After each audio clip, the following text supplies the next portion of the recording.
5 and 6. Sabi diyan, then the apostle said to the Lord, increase our faith. And the Lord said, if you had faith like a grain of mustard seed, you could say to, sabi diyan, to a mulberry tree, sabi diyan, mulberry tree, be uprooted and planted in the sea, and it will obey you. Sabi diyan, tingnan natin. Luke chapter 17, verse 16, the apostle said to the Lord, increase our faith. And the Lord said, if you have faith like a grain of mustard seed, you could say to the mulberry tree, be uprooted and planted in the sea, and it will obey you. So, ang title ng ating talatang pag-uusapan ngayon is, Lord, increase our faith. So, Lord, increase our faith. Sabi rito ng mga apostol, at hiniling nila, dinalangin nila sa Panginoon, ang kanilang pananampalataya ay madagdagan. So, ibig sabihin, kahit na sabihin natin tayo ay naniniwala, pananampalataya ka sa Panginoon, nagkukulang at nawawala pa rin yung ating pananampalataya. So, hindi nakakapagtakang tinanong ito ng mga apostol sa Panginoon, Lord, Panginoon, dagdagan mo nawa ang aming pananampalataya, sapagkat ang kanilang pananampalataya ay sinusubok sa mga maraming bagay. So sabi nga dito, the increasing of faith has always challenged, sabi, to move in actions and trust in God. Yung daw pananampalataya o yung pananampalataya na nagdaragdagan, sabi diyan, ay meron laging pagsubok. Yung pagsubok na yun na kailangan nating galawan, sabi diyan, at dapat ay meron tayong paniniwala sa Panginoon. Hindi pwedeng, sabi diyan, yung pananampalataya natin na hindi gagalaw. Katulad nga sinabi ni James sa kanyang talata, na pananampalatayang walang gawa, so sabi diyan, ay patay. So ibig sabihin, kapag ka naniniwala ka sa Panginoon, at kapag ka gusto mong madagdagan ang iyong paniniwala, ang iyong pananampalataya, so lagi daw yan may kaakibat na ang kaakibat niyan palagi ay pagsubok. So yun ang kaakibat niyan, ano, pagsubok, na kailangan ikaw ay nagtitiwala o naniniwala ka sa ating Diyos. At kailangan yan ay may kalakip na gawa. So ulitin natin ang ating talatang binasa mula sa Luke chapter 17 verse 5 and 6. So babasahin din natin sa Tagalog. The apostle said to the Lord, increase our faith. And the Lord said, if you had faith like a grain of mustard seed, you could say to this mulberry tree, be uprooted and planted in the sea, and it will obey you. So yan ang sabi, basahin natin sa Tagalog. So habang wala pa yung iba, makapagdating nila, tapos na tayo. Luke chapter 17 verse 5 and 6. 17 verse 5 pala.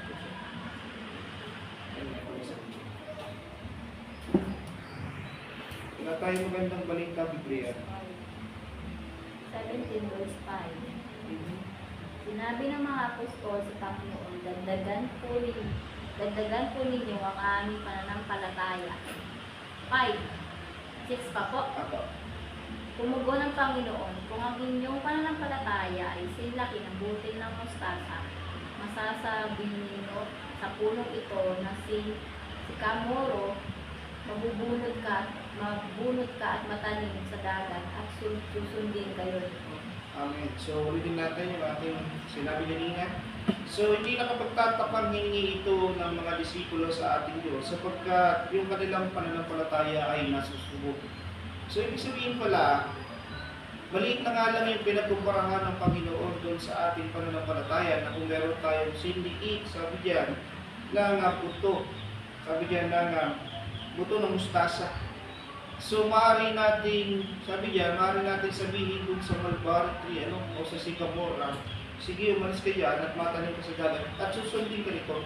Ibig sabihin doon, kung yung pananampalatayang gano'ng kaliit na hinihingi nila sa Panginoon na madagdagan, gaano sila merong pananampalataya? So, mapapatanong ka doon, na kahit na sabihin natin nakita nila yung kapangyarihan ng Diyos, nakita nila yung pagkilos ng Panginoon sa kanilang mga buhay. So, naramdaman nila yung pagpapala ng Panginoon, yung kagalingan na ibinigay ng Diyos.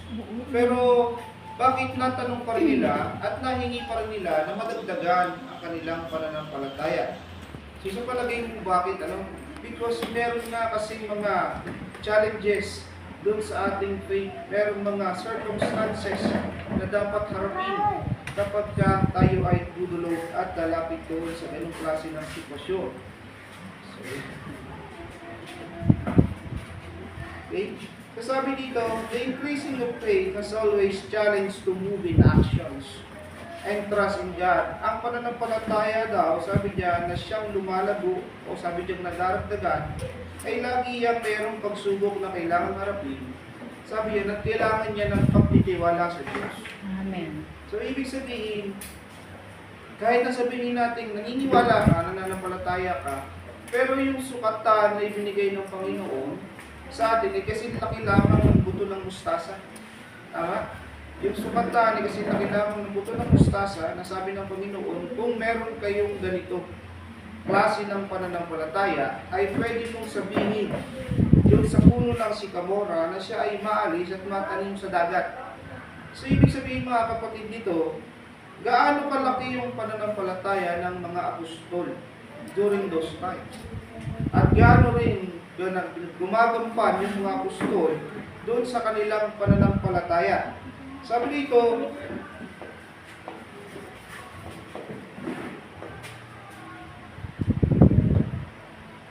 sabi diyan, even a small amount of your faith has a power if you believe in it. Kahit na sabihin natin, meron kang maliit na pananampalataya sa ating Panginoon, eh meron pa rin itong kapangyarihan. Tama, meron pa rin itong, sabi diyan, it has a power kung ikaw ay naniniwala o ikaw ay nananampalataya sa ating Panginoon. Ulitin natin, ano? Focus kayo dito. Sabi diyan, even a small amount of your faith has a power if you believe in Him. Kahit na maliit yung ating pananampalataya, kapag ikaw, sabi diyan, ay sumasampalataya, naniniwala ka sa Diyos, meron pa rin niyang kapangyarihan. Meron pa rin niyang kaganapan na mangyayari kapag nananampalataya ka talaga sa ating Diyos. Tama? Sabi diyan, our faith is a foundation of what we believe. Sabi diyan, and that's why we hope that it will be done in accordance in our faith in God. Yung ating pananampalataya ay pundasyon ng ating paniniwala. Tama? Yung pananampalataya mo, pundasyon niya ng mga bagay na pinaniniwalaan mo. Tama ba? So, ibig sabihin mga kapatid, kung ano yung pananiniwalaan mo, naniniwala ka na mangyayari yun according to sa bagay na pinaniniwalaan mo. Tama? So, ibig sabihin yan, kung hindi ka naniniwalang ganap o nananampalatayang ganap sa ating Diyos, hindi mangyayari yung mga bagay na sinasabi natin, naniniwala ka talaga sa Diyos. Tama? Kasi doon nakaangkla yung ating pundasyon ng ating pananampalataya. So wala ka sana dito ngayon kung hindi ka naniniwala sa Kanya. Tama? Dahil naniniwala ka na may gagawin ng Panginoon sa iyo, kaya gumampan ka doon sa pananampalataya mo na kailangan mong madinig ang salita ng Diyos. Tama? Kaya ka narito, kaya naging ganap sa iyo. Pero kung hindi magiging ganap sa iyo yung bagay na pinaniniwalaan mo, saan ka naniniwala? Ano yung bagay na pinaniniwalaan mo at ano yung bagay na pinaniniwalaan mo? Tama po? So sabi diyan, but our faith must not stay sabi diyan, in the same level. That's why, sabi diyan, this verse, sabi diyan, we will see that even the apostle asking Jesus to increase their faith. Ulitin ko, no? But our faith must not stay at the same level. Yung pananampalataya natin ay hindi dapat maging katulad ng kapareho pa rin nung nag-umpisa ka. Sapagkat kahit na nga ang mga apostol, dinalangin nila o hiningi nila sa Diyos na Panginoon, dagdagan mo yung aming pananampalataya. Kaya anong madagdag, Panginoon, yung aming pananampalataya? Ano? Hiningi yan ng mga apostol. So, hindi nakakapagtaka kung bakit nila hiningi yan. Sapagkat alam nila may hirapan sila sa mga kasunod na mga mangyayari.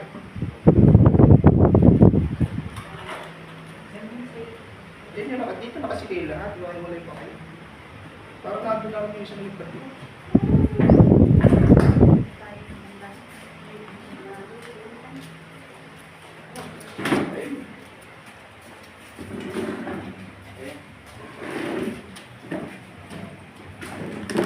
Sabi diyan, kaya kung ikaw naniniwala ka, nananampalataya ka sa Panginoon, ay ganun pa rin at walang nabago.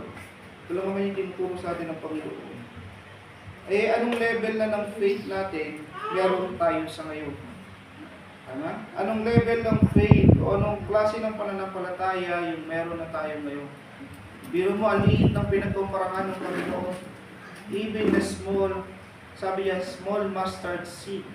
Kahit napakaliit ng ating pananampalataya, it has a power kung naniniwala ka sa ating Diyos.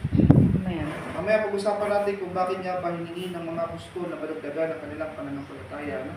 If we are in struggle in our faith, kung ikaw ay na-struggle ngayon sa iyong pananampalataya, we must ask the very source of our supply and sustain, sabi diyan, especially to increase our faith. Kung meron ka daw struggle, kung ikaw ay na-struggle sa pananampalataya, nahihirapan ka maniwala sa ating Panginoon, na Lord, totoo ba yung mga ganitong klase ng bagay? Panginoon, ikaw ba ay babalik? Panginoon, ang tagal na mong mangyari ng aking dinadalangin. If you have struggle sa ating pananampalataya, darating naman yan na ikaw ay mag-struggle talaga sa iyong pananampalataya. Kasi kapag na-struggle yung pananampalataya mo, ibig sabihin may space na lalago pa yun. Pero kung hindi ka lang nag-struggle sa pananampalataya mo, at wala ka nang itinatanong sa Diyos, tama? At wala ka nang hinihiling sa Diyos, at sapat na yun, hindi lumalago yun. Tama? Kaya nga sabi diyan, especially kung ang hinihingi natin sa Panginoon is to increase our faith. So kapag ka hiningi mo sa Diyos yung increasing of faith, kapag ka dinalangin mo sa Panginoon na madagdagan ng iyong pananampalataya, be ready to, sabi diyan, to face the challenges. Maging handa ka na harapin yung bawat bagay na darating sa iyo. Mga bagay na pagsubok. So mga bagay na kailangan nating harapin. Amen? So sabi dito, this is very vital positions for every believer to ask God every day to increase our faith. Napaka-vital daw ng role na ito. So it's very vital role for every Christian believer. Yung posisyon ng pananampalataya mo is very vital today. Na kailangan hinihingi mo sa Panginoon araw-araw. Asking God every day to increase your faith. Kasi bakit po ang importansya na? Kasi ibig sabihin niya, lagi mong gusto na mas lumago pa bilang isang Kristiyano. Mas lumago pa sa iyong pananampalataya. Sabi niya, and when your faith increase, you must face the challenges to move into a new level. At kapag ka, sabi niya, mga kapatid, kapag ka hiningi mo yung increasing of faith, sabi niya, you must face the challenges to move into a new level. Ibig sabihin, laging may panibagong level. So kaya nga tinatanong ko kanina doon, bakit nila nahingi yung madagdagan yung kanilang pananampalataya? Ang naging sukatan ng Panginoon ay sa liit ng buto ng mustasa. Gaano kalaki yung pananampalataya nila noon nung hindi pa binigyan ng Panginoon na kung meron lamang kayo. Kaya sabi ng Diyos So pakinggan po muna natin. Pakinggan natin yung sinasabi ng Panginoon sa atin. So to increase our faith, gaano kalaki yung pananampalataya na meron sila doon? Kasi yung sukatan na ginamit ng Panginoon, buto ng mustasa. Gano'ng kaliit yun? Samantalang kasama nila ang Diyos na naranasan nila yung pagpapakain ng Panginoon sa 5,000, sa 4,000. Naranasan nilang lumakad sa tubig. Naranasan nilang nakita yung pagalingan na nagpagaling ang Panginoon. Gaano kalaki yung pananampalataya nila na sinukat ng Panginoon kung meron ka lamang ganong kalaking pananampalataya na kahit na sabihin natin siniliit ng buto ng mustasa, ay kaya mong sabihin doon sa Sycamore na lumipat siya at matanong sa dagat. Gaano kalaki yung pananampalataya ng mga apostol noon at bakit nila nahingi yun? Kung binasa natin yan at kung naintindihan natin, bakit nga ba nila hiningi yun? Gaano ba yung naging sukatan nila sa kanilang pananampalataya? Ano ba yung naging level ng kanilang pananampalataya noon? Tama ba? At tutusin, pag sinabi nga ng Panginoon dyan, they were apostles of faith, they were forefathers of faith. Forefathers natin sila sa ating pananampalataya, pero sila mismo, during those time, na kahit kasama ang Diyos, ay nagkaroon pa rin ng tama, nagkaroon pa rin sila ng paghingi. Ibig sabihin, hindi pala supatan kung gaano na tayo katagal sa church, kung gaano ka nakatagal na nananampalataya, kung gaano katagal ka nang sumusunod sa Panginoon, sila nga sumusunod, may ministry, kasama ang Panginoon, pero nahingi pa rin nila na madagdagan ang kanilang pananampalataya. Ibig sabihin, hindi sumasupat yung kanilang pananampalataya noong panahon noon. Kaya binigyan sila na example ng Panginoon na kahit sabihin natin maliit man yung kanilang pananampalataya, ay maaari nilang sabihin doon sa Sycamore. Tama? Na kahit na imposibleng mangyari, ay posible. Tama? Kahit na imposibleng mukhang hindi mangyayari, pero dahil naniniwala ka na manangyayari yun, ay mangyayari nga. Bakit? Naniniwala ka dun sa source, dun sa supply ng ating Panginoon. Sabi diyan, it will take sabi diyan, a lot of consistency and patience to endure the challenge, to move forward into a new step. So, kailangan daw niya ng consistency. Pag hindi tayo consistent, lalo na sa pag-pray, hindi ka consistent, sabi diyan, doon sa mga bagay na ginagawa mo sa pananampalataya, sila nga consistent na. Tama? Kasi nawawala sa atin ngayon, sa pananampalataya natin is consistency. So, mahirap maging consistent, ano? Kasi nga, pag may humarap sa ating challenges, kapag ka hindi ka consistent, wala nang mangyayari doon. Ulitin ko, no? Hindi na mangyayari yun. Kaya huwag ka magpadaya. Tama ba? Kaya huwag ka lagi mga tuwiran sa ating Panginoon. Ulitin ko, no? Mga kapatid, kapag ka hindi ka consistent, kung hindi ka na nga nagbabasa ng Biblia, hindi ka pa nananalangin, hindi ka pa nag-worship, kaya anong klase ng pananampalataya yung pinuproduce natin? Anong klase ng pananampalataya yung pinapakita natin sa Diyos? Tama ba? So, ibig sabihin no, mga kapatid sa atin, kung nasaan na yung ating faith ngayon, at anong klase ng level yung pananampalataya na tayo meron ngayon, ano nga ba? Tama?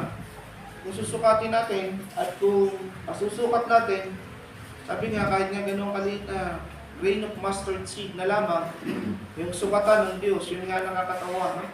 Grain of mustard seed na lang, napakaliit na buto. Pero hindi pa natin malakaran. Hindi pa natin masundan. Anong klase ng faith yung pinuproduce natin? Kung hindi faith, baka faith. Tama, no? So kung hindi siya faith, baka fake siya. Fake. Tama ba? Ibig sabihin, sumusunod lang tayo, pero hindi mo kayang paniwalaan. Ilalakaran mo, pero hindi mo kayang sundan. Tama? Dumudulog ka sa Panginoon, pero may doubt ka. So ibig sabihin ng mga kapatid, no matter how long you stay in the church, no matter how long you believe in God, tama? Kung yung faith mo is not with actions, yan ang hinihingi ng talata, ano? Faith with actions. Yung faith mo will be stagnant.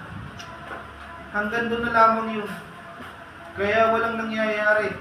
Tama? Kaya it will stay. Hanggang doon siya. Nagiging barado. Kaya hindi nakakapagtaka, maraming mananampalataya ngayon, walang consistency, lalo na pagdating sa prayer, lalo na pagdating sa pakikinig ng salita ng Panginoon, lalo na sa pag-attend ng church, wala nang consistency. Kasi nga, yung kanilang faith, hindi na lumalago. Sapat na lamang yung kanilang tanggapin sa Panginoon na, Lord, ligtas naman ako, nakakilala naman ako. Tama? Ang katwiran pa, bakit yung pinakusapos na magnanakaw? Tama? Nakarating naman sa kaharian ng Panginoon, kahit na hindi nag-church, kahit na sabihin natin, hindi naman siya bumapit ng ministry. Tama, ano? Ang ganda na example, biblical. Ang ganda na example, biblical. Wala naman kung siyang ginawang ministry doon. Hindi naman siya kumilos. Tama ba? Kung papansinin mo yung sitwasyon, nasaan ba siya sa sitwasyon na yun? Tama? Anong sitwasyon ang meron siya noon? Tama? Hindi siya malayang katulad mo. Nakapako siya doon sa krus kasama ng Panginoon. He has no choice. Tama? Wala na siyang pwedeng pagpilian. Tama? Kung pwedeng palang gano'n, sana yung mga apostol ng panahon noon, ay hindi na rin nangaral ng salita ng Panginoon. Tama? Sana nag-stop na lang din sila. Kaya nga nangyari sa Acts chapter 1 verse 8. Ano nangyari? Sa Acts chapter 1 verse 8. Tama? Bumaba ang banal na spirito. Ano nangyari? Nangaral sila ng salita ng Panginoon. Ano nangyari doon sa Acts chapter 8 verse 1? Baliktad, ano? Dahil sanay na sila, nagtitipon-tipon palagi sila, nagkakainan sila, nananalangin sila, pero hindi nila nasundan yung ginawa na sinabi ng Panginoon na kailangan yung ipangaral ang salita ng Panginoon sa Judea, sa Samaria, at kayo ay kailangan maging witness ko sa lahat.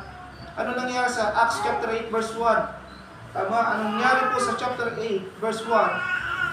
Ano nangyari? Persecute sila. At nung time ng persecution na nangyari, lahat sila nangaral ng salita ng Panginoon sa iba't ibang lugar. Tama?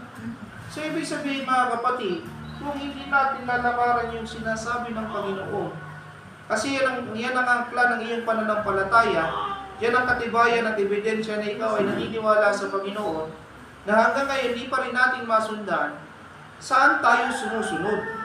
Ano yung ating nilalakaran? Ano yung ating sinusundan? Kaya nga sabihan, napaka-vital ng posisyon na yan, na lagi natin hingin sa Panginoon to increase our faith every day. Lord, to increase our faith every day because there was a challenge every day. Laging merong, sabi diyan, laging merong circumstansya araw-araw sa ating buhay pananampalataya. Kaya nga nakapagtataka sa maraming Kristiyano, sa maraming mananampalataya, na kapag tinanong mo, ligtas ka ba? Masasabi siya yung oo. Pero pag tinignan mo naman dun sa gawa, ay taliwas dun sa sinabi ng Panginoon, at hindi ayon dun sa purpose ng Panginoon, paano nila nasabing ligtas sila?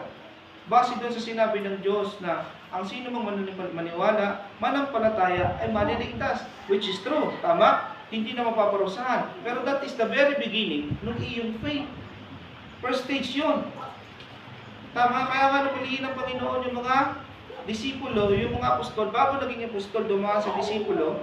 Tama? Disipulo muna sila because they need to learn, they need to see kung ano ba yung way ng ating Diyos.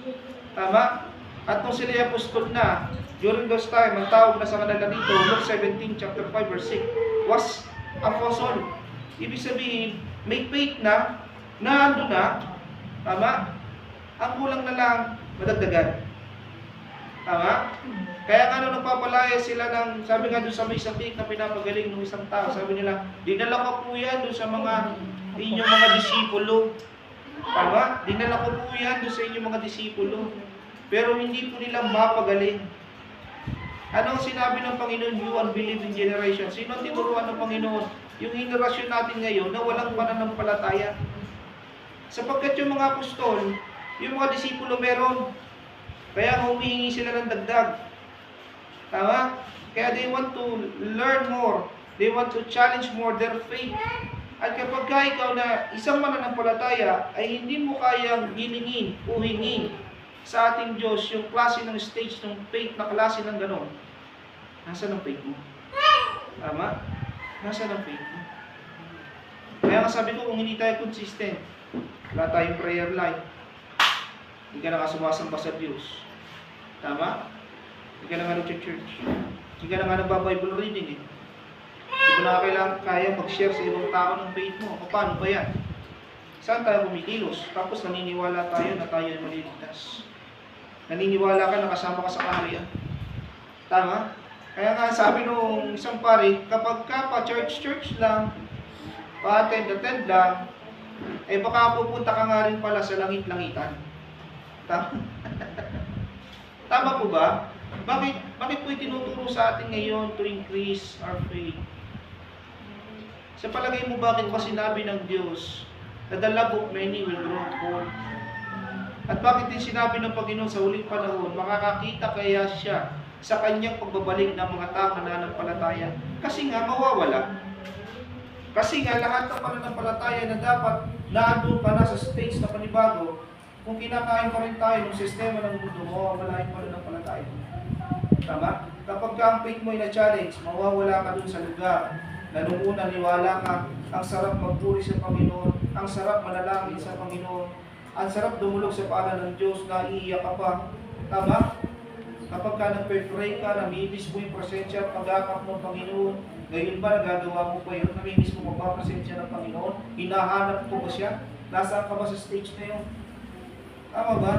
Kaya nga tinuturuan natin, tinuturuan ng Diyos sa bawat isa sa atin ay yung mga bagay, yung mga tao na nakakilala sa Kanya, sapagkat gusto ng Panginoon na tayo ay maging malago sa ating pananampalataya. Hindi tinuruan ng Panginoon yung mga tao hindi naniniwala, sapagkat hindi nga sila naniniwala. Tama? Ayaw nga nila, kaya nga sinabi ng Panginoon, you unbelieving generations, woe to you.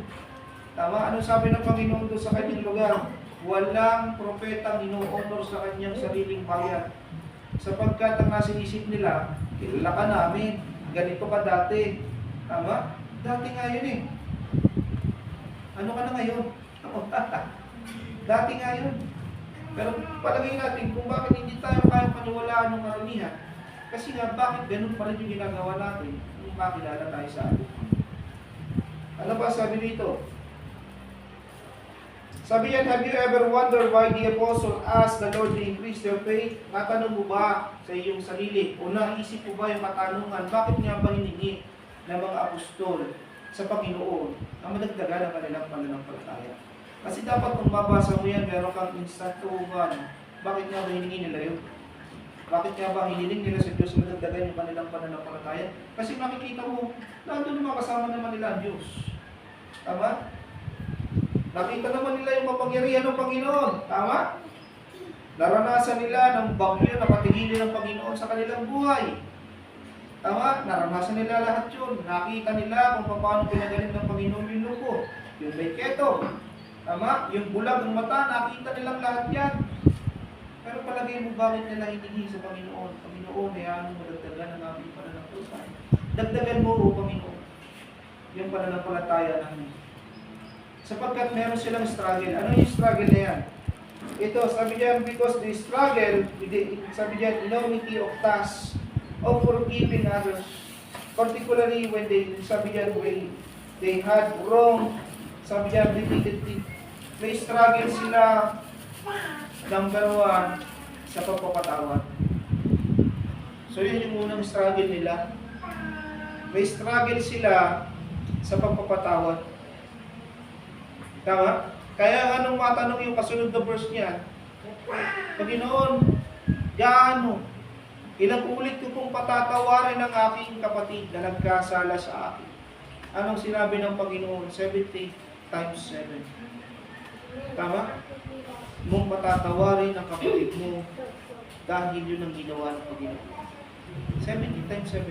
Yan ang struggle nila. Lalo na kapag ulit-ulit na ginagawa sa iyo. Tama? Kasi ang utos ng Panginoon kapag ikaw ay sinampal sa kaliwa, ibigay mo yung kanan. Kapag binato ka ng bato, batuhin mo lang, gantin ka. Tamaan. Kapag binato ka ng bato, batuhin mo lang, monay na may palaman. Tama? So, ibig sabihin mga kapatid, doon pa lang sa struggle na yun, bumabagsak sila. Tama? So, anong struggle ng faith ang meron ka? Maaaring pagpapatawad sa iyong kapwa, sa iyong kapatid. Ano pa? Ano pang struggle na meron tayo? Maaaring dun sa mga bagay na nahihirapan kang tanggalin. Tama? Paikutin mo lang. Nahihirapan kang tanggalin yung bagay na yun. Ano pa? Maaaring sa pag-uugali. Tama? Maaaring sa relasyon. Tama? So, parang meron kang mga struggle na kailangan natin dito na yan.